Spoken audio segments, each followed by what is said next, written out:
मैं सीधे चलूंगा विष्णु प्रकाश सर के पास। सर, दो इंपॉर्टेंट फैक्टर्स हैं, अब आप मुझे बताइए यहां पर।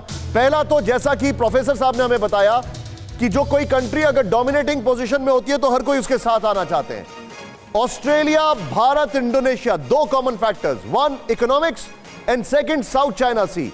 साउथ चाइना सी भारत के लिए भी मैटर करता है, हम उसको भले ही बहुत ज्यादा तवज्जो नहीं देते हैं, लेकिन ये डोमिनेटिंग फैक्टर्स है। ये कितना बड़ा इंपॉर्टेंट फीचर हो सकता है सर?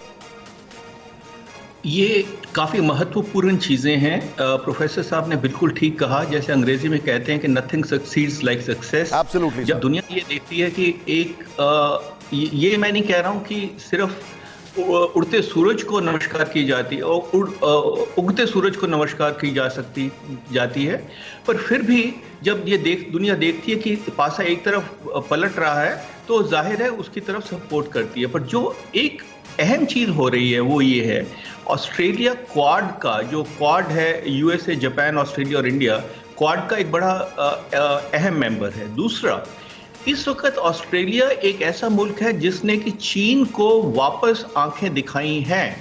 हालांकि उनके पास इकोनॉमिक इंटरेस्ट बहुत थे, पर उन्होंने चीन को जिस तरह से जवाब दिया है उससे दर्शाता है कि उनका मनोबल बहुत ऊंचा है। और इंडोनेशिया क्वाड प्लस का मेंबर हो सकता है, तो इसलिए ये मीटिंग्स भी बहुत महत्वपूर्ण है। ये लीडर्स हैं अपनी राइट में और इनके साथ कोऑर्डिनेशन हमारे लिए ज़रूरी है। रशिया का तो जो रिलेशनशिप है वो है ही है, और कि हम जो बात करने जा रहे हैं रशिया के साथ, जून में डिफेंस मिनिस्टर गए थे और फिर गए हैं, तो ये भी दर्शाता है कि किस तरह से रूस और भारत का कोऑर्डिनेशन लगातार हो रहा है, और ये इसकी मैं वेलकम करता हूँ। Okay, point noted sir. Professor साहब के पास मैं तुरंत आ रहा हूं, लेकिन एक बड़ी खबर के साथ, चीन की दादागिरी निकालने का सॉलिड प्लान तैयार। भारत, ऑस्ट्रेलिया, जापान के साथ यूएस की नई रणनीति। चीन के खिलाफ 4 देशों का नेटो जैसा संगठन बनेगा। एशिया में नेटो जैसा संगठन बनाने की तैयारी। नेटो की तरह मिलकर चीन से निपटेंगे 4 देश, जिसको हम क्वाड की बात कर रहे हैं। यहां पर आइए सीधे, जरा मैं अपने दर्शकों को दिखाना चाहूंगा, और यहां पर जो अभी मेरे पास इनपुट आई है, जरा बिग वॉल पर दिखाएं इसको। बहुत तेजी से चाइना के खिलाफ किस तरीके से तैयारी चल रही है, ये देखें आप। उत्तरी अटलांटिक संधि संगठन यानी नेटो 1949 में अमेरिका में बना। नेक्स्ट चेंज ओवर करें, नेटो की ताकत जानिए। नेटो अमेरिका और यूरोप के बीच एक तरह से सैन्य करार है। नेक्स्ट चेंज ओवर करें।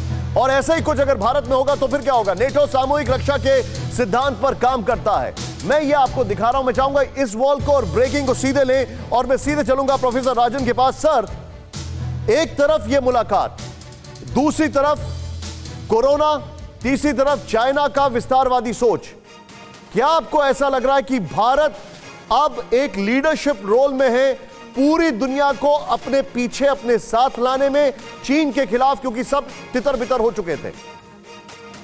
देखिए, इसमें कोई शक नहीं कि भारत एक ऑल्टरनेटिव, एक जो सिस्टम है, जो डेमोक्रेटिक सिस्टम है, उसके रूप में इमर्ज कर रहा है, क्योंकि हमारा डेमोक्रेसी है प्लस इकोनॉमिक ग्रोथ भी हो रहा था, और जिस ढंग से हम अपने प्रॉब्लम्स को सॉल्व कर पा रहे थे, तो इससे ये बहुत सारे जो एशिया के या अफ्रीका के या लैटिन अमेरिका के कंट्री, उसके लिए हम एक मॉडल के रूप में इमर्ज कर रहे थे। लेकिन चीन उससे डरता है। लेकिन मैं एक बात क्वाड के बारे में बोलना चाहूँगा, जिसकी चर्चा हो रही थी कि ऑस्ट्रेलिया, जापान, अमेरिका और इंडिया के साथ, थोड़े से हमें ये समझना पड़ेगा कि क्वाड में भारत जरूर शामिल है और भारत को और मजबूत करना पड़ेगा।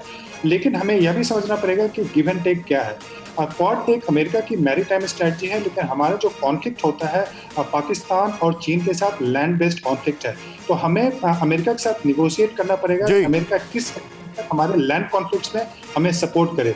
अमेरिका को हम सपोर्ट कर रहे हैं क्वाड के थ्रू, मलाबार एक्सरसाइजेस के थ्रू, साउथ चाइना सी में हमने अमेरिका को ओपनली सपोर्ट किया है, तो अमेरिका को भी भारत को सपोर्ट करना चाहिए। जो हमारे लैंड बेस्ड कॉन्फ्लिक्ट में, उसमें ओपनली सपोर्ट करना चाहिए, केवल स्टेटमेंट देने से नहीं चलेगा। जी।